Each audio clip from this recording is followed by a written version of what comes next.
अस्सलाम वालेकुम व्यूअर्स, कैसे हैं आप? उम्मीद करता हूं खैरियत से होंगे। जिन्होंने मेरे चैनल को सब्सक्राइब नहीं किया उनसे गुजारिश है कि वो मेरे चैनल को सब्सक्राइब करें ताकि नेक्स्ट आने वाले वीडियो से भरपूर फ़ायदा हासिल कर सके।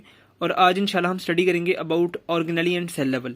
ठीक है, अब इसमें क्या है, biomolecules assemble in a particular way and form organelles. These organelles are actually subcellular structures in the cell.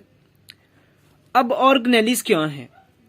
Organelles क्या हैं? जो बायोमोलिक्यूल्स हैं, जब ये आपस में एक पार्टिकुलर वे में, एक अरेंजमेंट, एक मखसूस तरीके से जब आपस में जुड़ते हैं तो क्या बनाते हैं? ऑर्गेनेली। और ऑर्गेनेली क्या है? सब सेलुलर स्ट्रक्चर हैं, किसमें? सेल में। अब जो सेल है उसमें मुख्तलिफ किस्म की ऑर्गेनेलीज हैं, जैसे माइटोकॉन्ड्रिया है, राइबोसोम्स है, ठीक है, एटसेट्रा। जैसे माइटोकॉन्ड्रिया क्या है? माइटोकॉन्ड्रिया ये है कि उसमें सेलुलर रेस्पिरेशन होती है। सेलुलर रेस्पिरेशन, जैसे सेलुलर रेस्पिरेशन के दौरान क्या बनता है? एटीपी बनती है। ठीक है, तो इसका मेन फंक्शन क्या होता है? सेलुलर रेस्पिरेशन मींस ऑक्सीजन की मौजूदगी में खुराक का टूटना किसको कहते हैं? रेस्पिरेशन को कहते हैं। इसी तरह जो राइबोसोम है वो क्या है? राइबोसोम बेसिक ये है, प्रोटीन सिंथेसिस करती है, प्रोटीन फैक्ट्री से कहते हैं। ठीक है, तो ये राइबोसोम है। इसी तरह अब ये जो सब सेलुलर स्ट्रक्चर हैं जो किसमें मौजूद हैं? सेल में। ठीक है, और सेल क्या है? इंसान की जिंदगी का बेसिक यूनिट है, एक तो स्ट्रक्चरल भी और फंक्शनल भी। ठीक है, तो इसको हम ऑर्गन ऑफ सेल भी कहते हैं। किसको? ऑर्गेनेलीज को। ठीक है, अब नेक्स्ट आता है, each type of organelle is specialised to form a specific function. For example, mitochondria are specialised for cellular respiration and ribosomes are specialised for protein synthesis. अब जो माइटोकॉन्ड्रिया है वो क्या करता है? सेलुलर रेस्पिरेशन करता है। ठीक है, और इसके दौरान ही एटीपी बनती है। ठीक है, अब ये जब सेलुलर रेस्पिरेशन होती है, ठीक है, अब हमारी एनर्जी जो है वो डायरेक्ट क्यों नहीं हमें मिलती? वो एटीपी में ही क्यों कन्वर्ट होती है?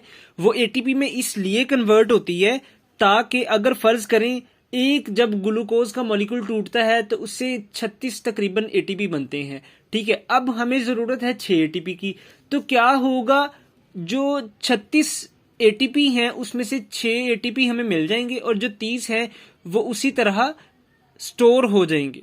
ठीक है, और हमारा फंक्शन वैसे का वैसे ही बॉडी में परफॉर्म होता रहेगा। ठीक है, तो अगर 36 के 36 एटीपी टूटेंगे तो उससे हमारी बॉडी जो है वो वार्म हो जाएगी।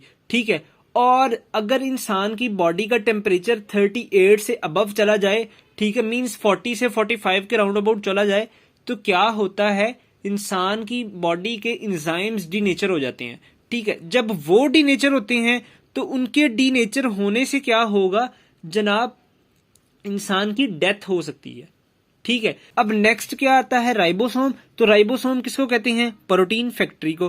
ठीक है, इसके जरिए ही प्रोटीन तैयार होती है। अब नेक्स्ट आता है, in this way functions of cell are accomplished by these specialised structures. ठीक है, अब जितने भी फंक्शंस हमारे सेल में हो रहे हैं वो किसके थ्रू होते हैं? जो हमारे सब सेलुलर स्ट्रक्चर्स हैं, जैसे फर्ज करें माइटोकॉन्ड्रिया की एग्जांपल दी गई है या राइबोसोम की एग्जांपल दी गई है, इसी तरह गोल्जी अपरेटस है। ठीक है, एटसेट्रा। तो इसके अलावा नेक्स्ट आता है, it is an example of division of labour within the cell.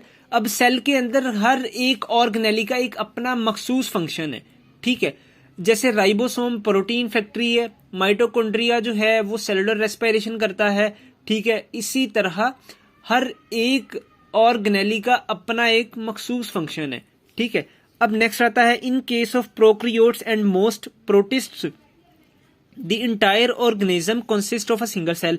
अब प्रोकैरियोट्स, अच्छा, अब मैं आपको एक चीज और बता दूं कि पूरी दुनिया में जहां से मर्जी सेल उठा लें, ठीक है, सेल में 3 चीजें हमेशा कॉमन होंगी। एक तो डीएनए, जेनेटिक मटेरियल, क्योंकि हमारे सेल के अंदर जितनी भी इंफॉर्मेशन जो है वो सारी किसके पास है? डीएनए के पास, और डीएनए के जरिए ही वो कंट्रोल हो रही है।